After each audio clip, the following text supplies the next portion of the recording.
Tovuz rayon mərkəzi xəstəxanasının təcili tibbi yardım briqadasının ağır vəziyyətdə olan azyaşını yolda köməksiz vəziyyətdə qoyması ilə bağlı iddia yayılıb. Nikomentaz xəbər verir ki, iddialara görə Tovuz rayon sakini olan azyaşlı ağır vəziyyətdə Tovuz rayon mərkəzi xəstəxanasına çatdırılıb. Həkimlərin ilkin müdaxiləsinə baxmayaraq, uşağın səhhəti daha da pisləşib və onun Bakıda yerləşən ixtisaslaşmış tibb müəssisəsinə göndərilməsi qərarı alınıb.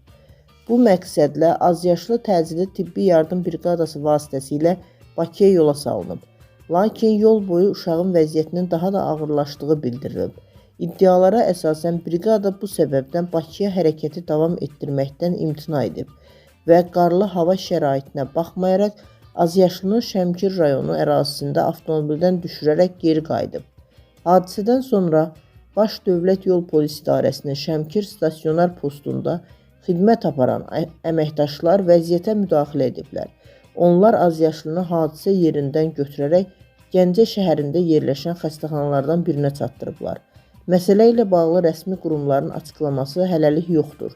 Hadisə ictimaiyyətdə ciddi narahatlıq doğurub.